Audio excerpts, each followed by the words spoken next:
As I was doing chores, I heard a voice shouting from the venue. Why isn't Emily here? It was my father-in-law's voice. I thought I should at least greet my father-in-law and head towards the venue. Then I heard my husband and mother-in-law saying things like this to my father-in-law, giggling. If you're talking about that dirty woman, we're making her work in the back. Don't mess with me. What do you think a wife is for? My name is Emily. I'm a 23-year-old office worker. Currently, I'm dating a guy named Steve. Our encounter was a bit unusual.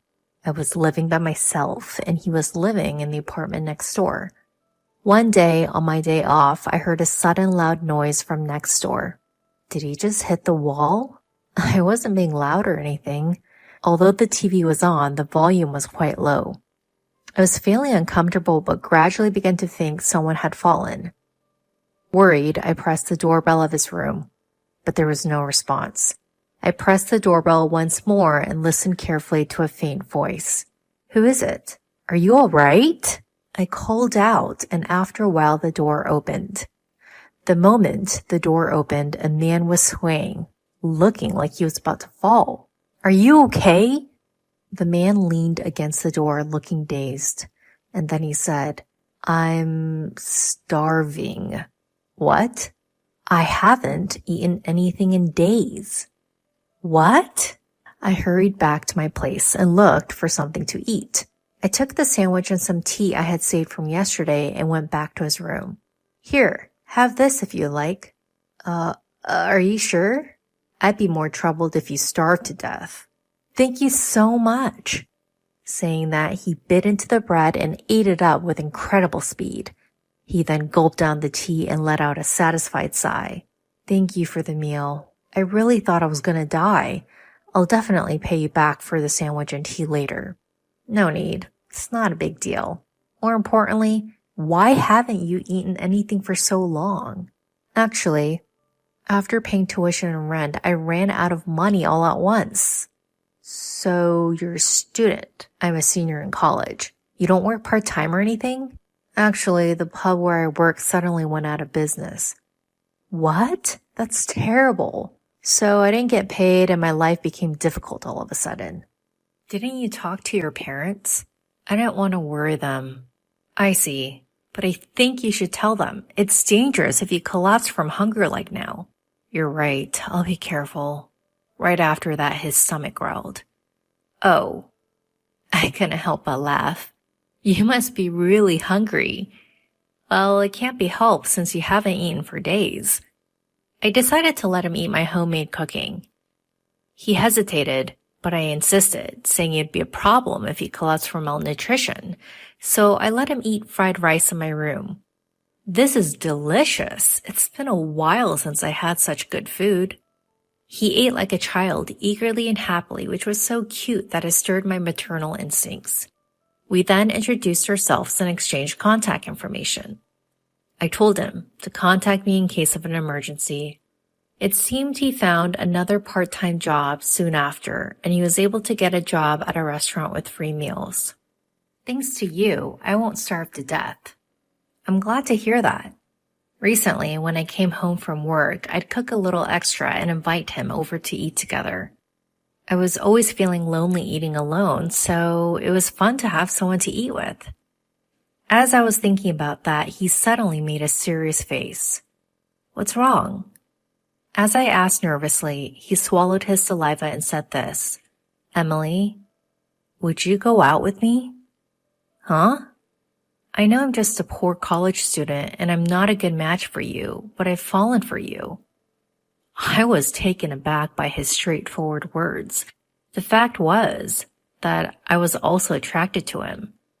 So I accepted his offer to date. I like you too, Steve. As soon as I agreed, he was delighted, and so we started dating. We enjoyed discussing things like whose room to hang out in since we lived next door to each other. We continued dating smoothly, and he found a job after graduating from college. We decided to move in together in a larger room when he got the job. Although we had already been practically living together, we thought it'd be better to share a larger room to reduce the rent burden for each of us. We continued dating for a while and we got married when I was 26 and he was 25. Although we continued living in the same room we have been sharing, our lifestyle didn't change much after marriage. However, one thing changed immediately. That's about Steve's mother, who became my mother-in-law. Until now, we hadn't been involved with her at all, but after getting married, we had to interact with her more often. Even though she had never visited our home while we were living together, she started coming over quite frequently after we got married. Emily, do you even clean the room properly? Huh? Look at all this dust. I can't reach that high and I don't have time to clean there after work. What? You're talking back to your mother-in-law? You're a cheeky wife. I just said I couldn't do what I couldn't do. You're just full of excuses. I can't believe Steve married someone like you. My mother-in-law took every opportunity to berate me. Since I left for work earlier and returned earlier than my husband, my mother-in-law would relentlessly harass me until he came home. I did housework, hoping my husband would come home soon. What are you making? Huh? I'm grilling fish. Steve won't be satisfied with that. Make a more elaborate meat dish. Mother-in-law, what are you doing? My mother-in-law threw the grilled fish I had made into the trash. I can't believe I left the daily cooking to you. From now on, I'll do it. What? If she cooks, that means she'll come every day. I don't want that at all. There's no need, mother-in-law. I'll cook properly. No, I don't trust you. I'll come and cook every day. Just then, my husband Steve came home. She immediately consulted with Steve about it. Oh, you're going to help with housework, Mom? That's great. Please do. Huh? Steve decided without even listening to my opinion. I'm looking forward to cooking with you, Emily, she said, laughing triumphantly. From then on, it was hell. She got the key from Steve and started getting into the house waiting for me to come home from work. You're late. Don't just leave everything to me because I'm cooking. Start cleaning now. She forced me to do housework even when I was exhausted from work. She insisted on it even though it wasn't that dirty. She constantly watched me, and if I took a rest, she would scold me relentlessly. So I had no choice but to clean and become even more tired. She really did come every day to cook, and she even ate dinner with us. She badmouthed me in front of Steve, saying I was useless. Don't make trouble for Mom. He blamed me instead of reprimanding his mother. My mother-in-law could come to our house every day because her husband was working abroad. She lived by herself, so she could come to our place frequently.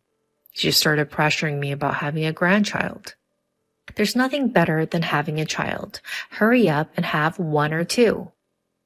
Even if you say that, it's not something we can just make happen. We have to wait for it. Really? Young people these days always have excuses. I had Steve right after I got married. Huh? It's because you're working, that's why. What? I was a housewife, so I could have children right away. What kind of logic is that? If you properly support your husband's life, you'll have more time for making children. You're too tired from work to do it. What a thing to say. That's so cruel. I don't think that has anything to do with it. Shut up.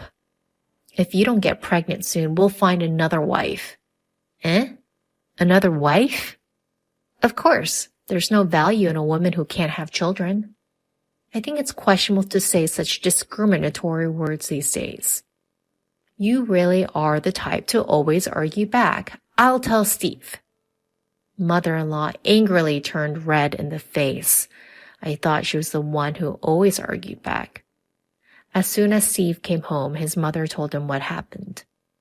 Hey, Emily, did you talk back to my mom? What are you thinking?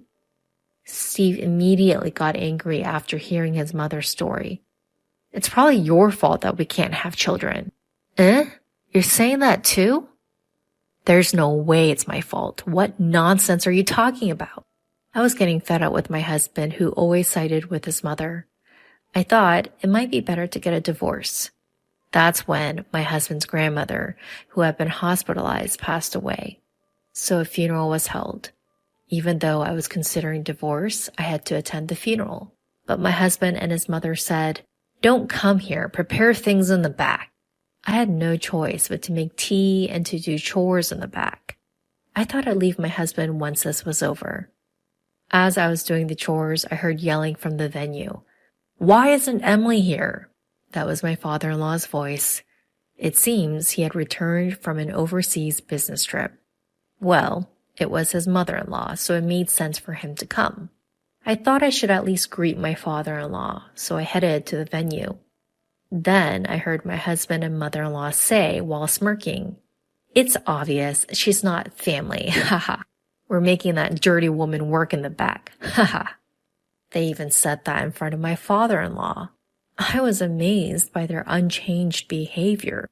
Then the next moment, my father-in-law's angry voice rang out. "Are you kidding me? What do you think a wife is for?" My husband and mother-in-law were shocked by his yelling. "What are you angry about?" "Yeah, you really surprised us."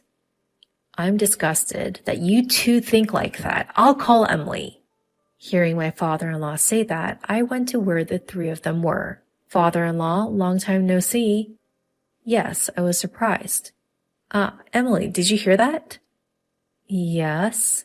As I entered, my mother-in-law and husband glared at me with disgusted faces. "Emily, could it be that you've been suffering from bullying by my son and my wife?" When my father-in-law asked me that, I replied, "Yes." She came to the house almost every day to complain about me, and Steve joined in to blame me. When I said that, my father-in-law glared at his wife and his son. "You guys are the worst. Have some shame." My husband argued back when scolded by his father. "What? Did we do something so bad?" It's really the worst that they don't realize their own faults. My mother, in other words your grandmother, was always troubled by being bullied by her mother-in-law. That's why I wanted to be kind to my son's wife when I became a father-in-law, and I never bullied her once. You don't have any bad memories from my mother, do you? Well, that's true. Even so, you yourself are bullying Emily and making her suffer. What kind of nerve do you have? Because this woman won't give us a grandchild. Having a child is a blessing. Just because you happen to give birth early doesn't mean you should force that on your daughter-in-law. You guys are really hopeless. My father-in-law said this and asked me this. "Emily, what do you think? Do you want to continue your marriage with my son?" Hey, Dad, what are you saying?" My husband was flustered, but I ignored him and looked at my father-in-law and said this. "I want to divorce him." Hey, Emily, are you serious? Your mother told me that if I can't have a child, I have to find another wife. Wait a minute, Emily, what are you saying? I don't want to be with a mother-in-law who says such things, and I'm fed up with a husband who joins in the blame without defending me. So I'll divorce my husband no matter what. When I said that, my father-in-law said, "I think that's a good idea. If you're going to divorce, there's no need to help with this funeral anymore. Emily, thank you for everything up to now. You can go home. You have to pack your things." "Yes, thank you. I'm glad I could talk to you, father-in-law." I said that and left the venue. My husband and mother-in-law had pale faces, and since our conversation was overheard by all the relatives, news of my mother-in-law and husband's bullying spread quickly, and they were looked upon coldly by everyone. After that, with my father-in-law's help, I officially divorced my husband. And it seems my father-in-law was so appalled by this incident that he divorced my mother-in-law as well. My mother-in-law was abandoned by my father-in-law and had nowhere to turn, so she ran to my ex-husband's place. But up until now, I had been paying for most of the living expenses. So, if my ex-husband and mother-in-law continue to spend on food and other miscellaneous expenses as they have been, their money will surely run out. In fact, since my ex-husband hadn't saved any money, the two of them are said to be running out of money and struggling to make ends meet. Well, it's none of my business, so I don't really care. Meanwhile, I live in a single-person apartment and enjoy my single life. I recently started keeping a cat, so I don't think I'll be dating for a while.